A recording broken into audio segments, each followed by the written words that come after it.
Hello everyone, this is Ian Chose once again. It's a beautiful March day, about 60 degrees out according to the thermometer above the camera. And today I'd like to show you how I am finishing these rocking footrests like I made in my last video. One of these is going to be given a nice walnut stain, and so for that purpose I sanded to 400 grit to give a very smooth surface, so that we don't have any, scrapes and scratches and stuff. Any dent in the wood, any low spots in the wood will collect the stain material, and then you won't be able to get it back out, and it'll be very obvious. We don't want that. This one is going to be painted a gloss apple red, and for that purpose I have deliberately left it only sanded to a relatively rougher grit. That'll give a lot of good surface for the paint to adhere to. I'm going to have to use several coats because, well, it just needs it.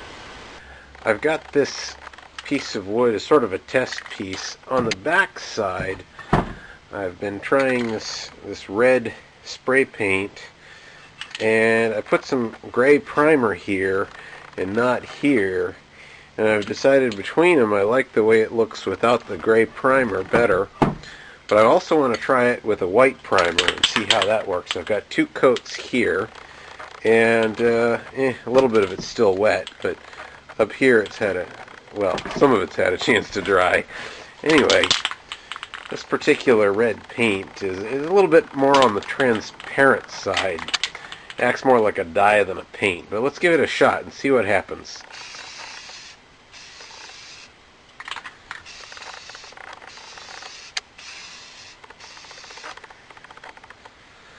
Alright, well, I think I like the way it looks on the white primer. I think that does a really good job, and I'm sure a second coat will be necessary. But I think that's the right approach for this particular paint. So I'm going to set this aside to dry. Alright guys, I'm getting ready to start on this,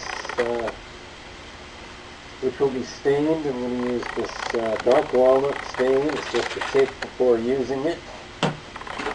And these things smell pretty nasty, so I'm going to wear this nice, what do you call it? Don't smell stuff mask. You can apply it with a brush, and just going to take and apply.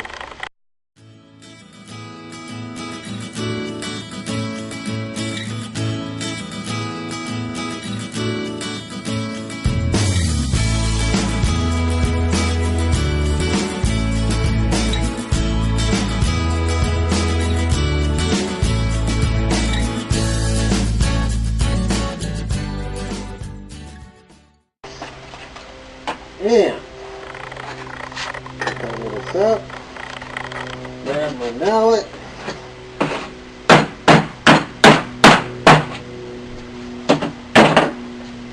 this was the most recently finished, so I'm going to start wiping on this side. Yes, I get my fingers dirty this way, not a big deal. And yes, I run through these old bits of cotton t-shirt. Also not a big deal. Okay, I can see my sanding job on the bottom here was imperfect, but the top is pretty good. The top is what you're going to see after all. Sort of start to be able to see clearly. I made sure that the long grain runs in basically the same direction on both pieces. There's always variations in the wood. Every piece is a little different. You never know what it's going to look like exactly until it looks like it. It's what the tree chooses to put in its system, They say to try to wipe in the direction of the grain as much as possible. So this is supposed to penetrate the wood, highlight the grain structure. It usually does a pretty good job of that. Okay, now I need to let that dry for about an hour. Meanwhile, I'll get started on the other one.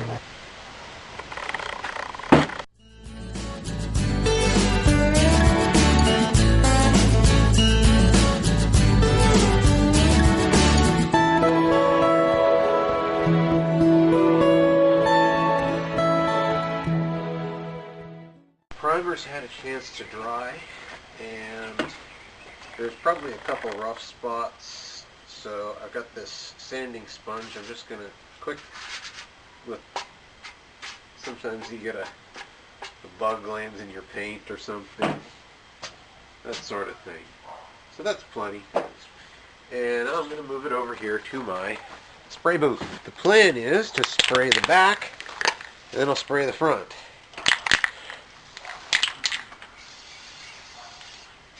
Alright, so meanwhile, it's time to get started on a urethane coating. I'm using this water-based gloss polyurethane. The water-based, I think, is better because it's a lot easier cleanup. You don't have to mess with harsh chemicals like this. However, it's still bad for you, so I'm going to go back to my painting mask.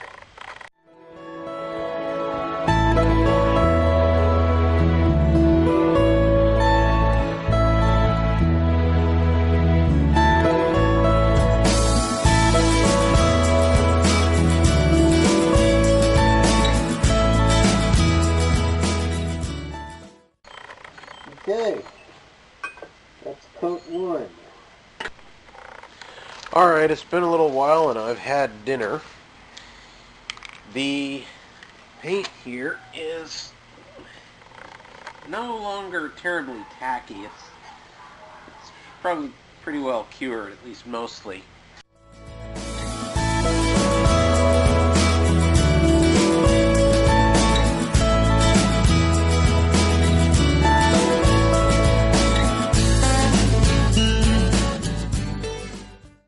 That looks pretty good, so I'll let that dry. Alright everyone, as you can see by my changed clothing, it's the next day, and it's time to put another coat of polyurethane on the stained footrest. Just FYI, the red one is over there. I put a little bit of touch-up in a couple spots, and it's drying.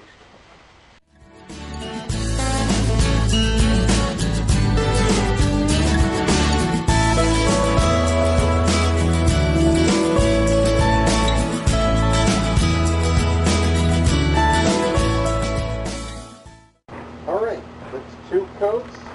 We'll let this dry for at least 2 hours, preferably more, and we'll move on. Alright, ladies and gentlemen, the coats are dry. Here's one, and the red one's over behind the camera. The singing in the background is my son. And it's time to show you how to put the rubber coating on the feet. I have this kind of plastic stuff. It's lots of really nasty chemicals.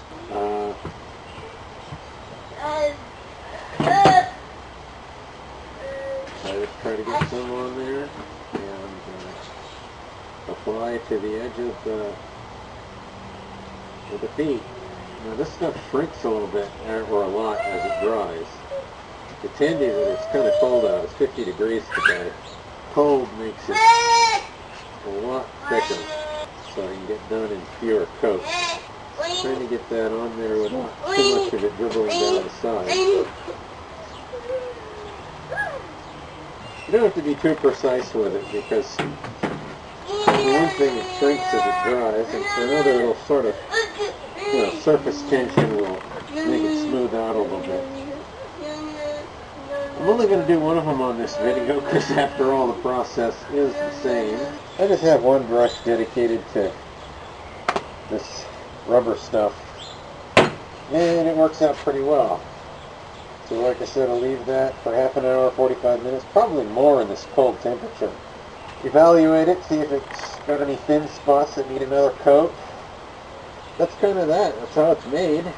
And get her out and close the door. Yeah, that's how it's done. So yeah, it's been fun, and thanks for watching.